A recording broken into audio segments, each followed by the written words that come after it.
medical examiner has identified a homeless man. Firefighters pulled a man's body from this retention pond. Multi-million-dollar effort to build a community of tiny cottages for the chronic homeless is now in full swing, sitting in the shadow of downtown Dallas. If you're sitting around, you'll be asked to move on.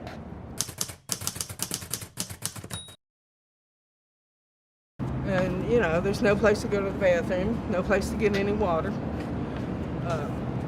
The one cooler we did have in Quakertown is gone because the city went after us about that one. They're trying to get us to get rid of the next closest one on McKinney and Bell.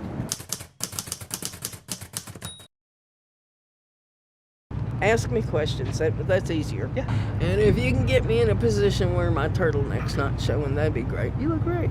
I'll try to keep my chin up. I am Jane Piper Lunt. I'm the founder and director of Denton Basic Services Center. We help keep people housed on the edge, and we help the homeless. And our main goal is to build a tiny house village for our homeless. My landlord told me this morning, you got to get all this crap off your porch. We used to be able to take tons of stuff to people in weather like this. We can't find them, you know? And, you know, there were known camps. We can't find, they're not there anymore. Hi. Are you on the street? Okay, there you go. I'm Jane. Is there anything you need? As long as you're not Calamity Jane. Well,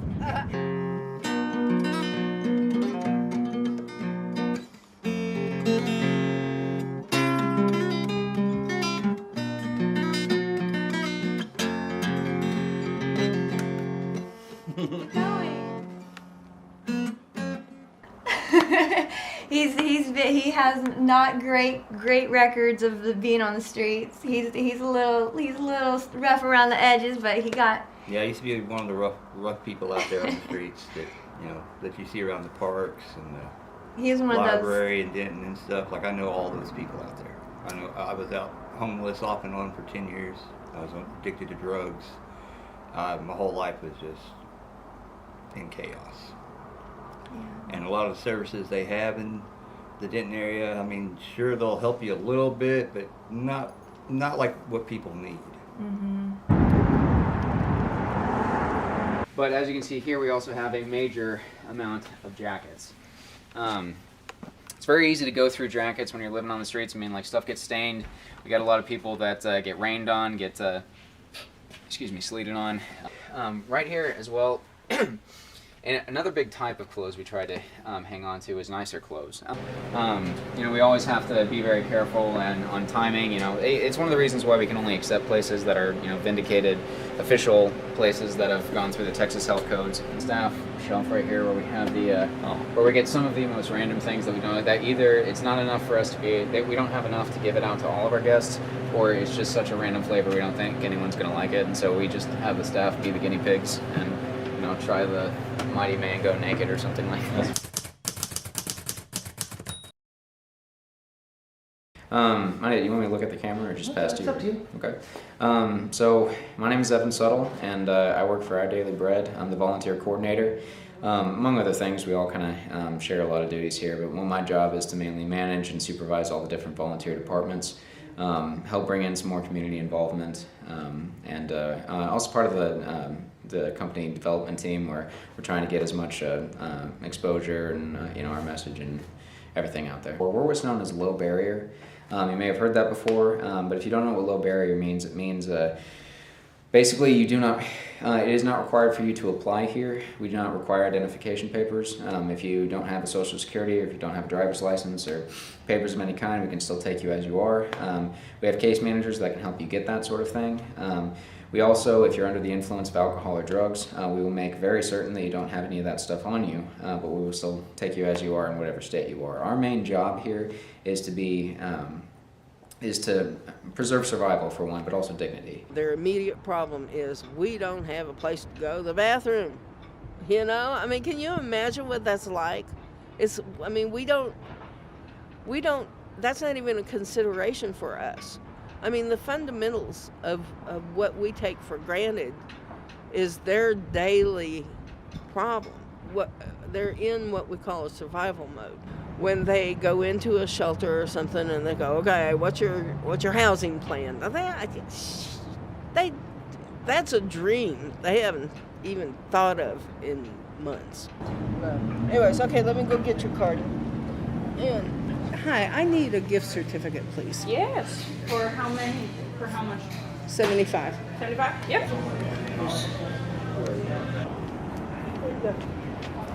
Thank you so much. Oh, that should last you a little while. I don't, but I can go get you something. You talking about a car rate? You want a pop or something? Oh, a hamburger? I can get you a hamburger. What you want? You're not allowed to, man. Put you out, remember? Yeah, you That's what it's like. Yeah. A lot of people don't get chances, you know. And I think if a lot more people were more open to actually be helpful and gave people chances, you know. To just be more human. Because he didn't know me, and he gave me a chance. Have I disappointed you yet? Not completely, no. See, and for me, like I had a job, I had a house, car, and everything, you know, and it just took one wrong circumstance, you know, for me to lose it all. I mean, you can lose it all in the blink of an eye. You get out of work, you can't pay your bills. Next thing you know, you're out on the streets, and then to really come back from that sometimes is really hard. Like when I was married for 14 years, never had ever thought I would ever face homelessness, ever. He was able to afford a lawyer. I did not have a job because he wouldn't allow me to work the whole 14 years that we were married. He hired a really good lawyer, and I couldn't afford anything. So when the divorce was done, his lawyer came and she collected the keys to my car and my cell phone. And I was like astonished, and I was like, that didn't just happen. And so she had to show me in the paperwork where I had signed, and didn't know I had signed over everything that I had, everything, to him. I tell people I'm not homeless. I'm in a homeless circumstance. Yeah, there you go. Because, you know, homelessness, especially in the minds of these people here, it's a whole stigma. Yeah. And you'd be surprised how people react to you the moment they find out that you're homeless if you don't immediately look homeless. You have signs on your windows that said no public restrooms available. You got those freaking signs that the city manager put up that said public restrooms at Quakertown Park.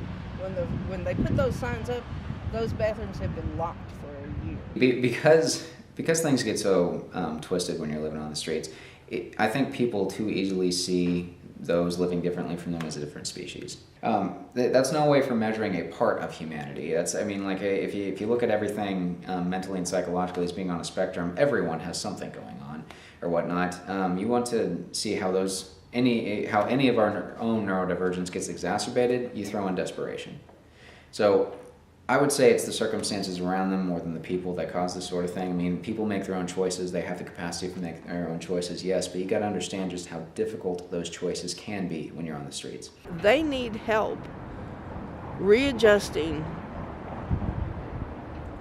away from what they've known to back to what they might have known at one time. I think another problem is most of these agencies are not trained on homelessness, and there's an online training that's amazing. And so they don't know the figures. When you have a city official who makes shit up, I mean, when that person is talking, you can tell she's making it up as she's saying it, you know. And what do you do?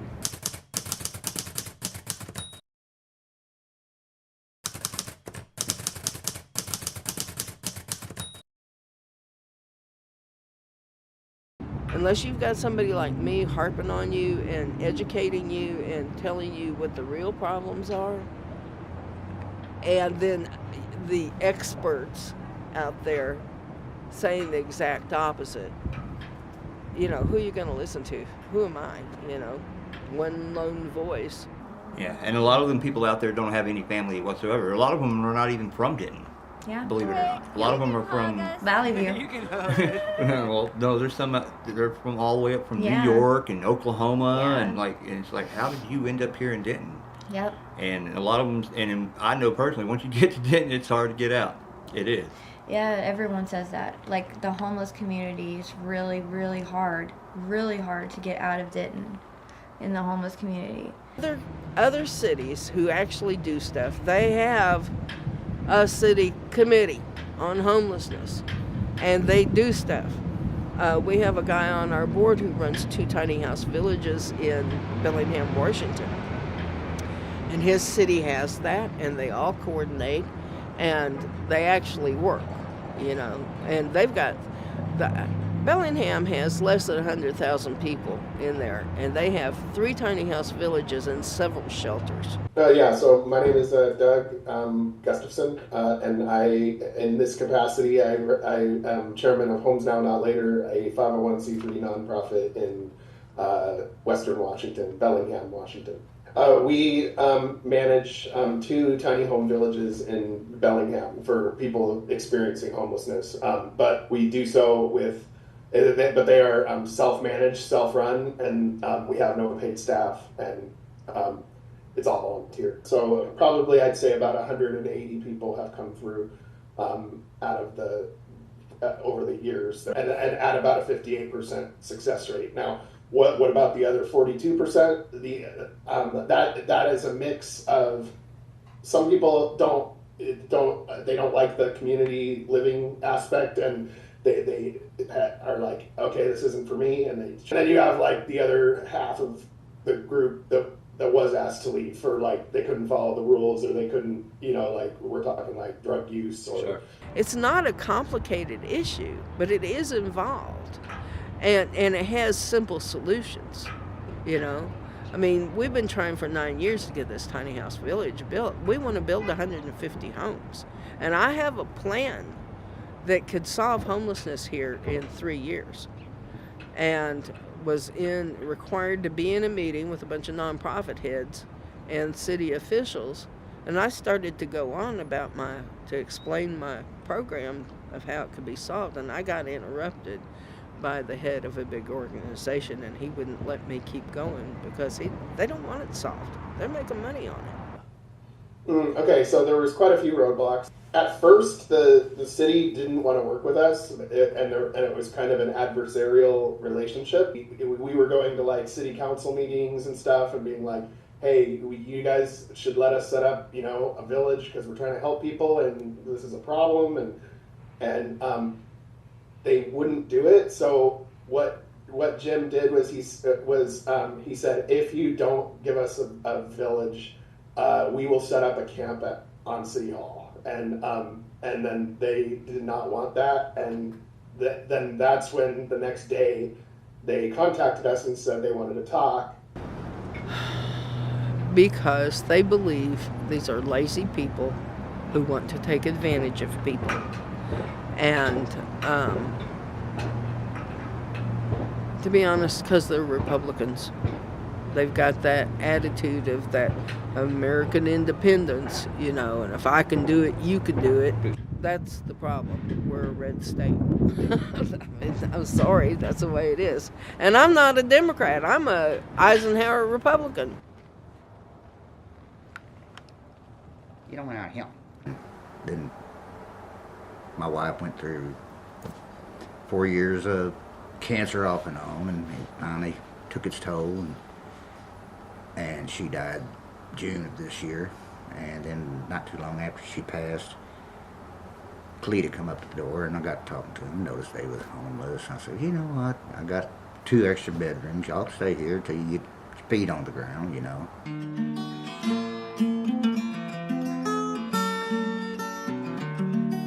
That was what led me into modeling, and thank God. Couldn't be that you were pretty. Because that's how that helped us out. People are crossing the street automatically. I like, do I like have a sign on me that says homeless or something? Like, When I finally gave in to God and said, okay, I'll do this, but I don't want it, that's when I got my education. I mean, I've had homeless people just show up at my door, you know? I mean, I'm supposed to be doing this, and I can't do anything less. And now I love them.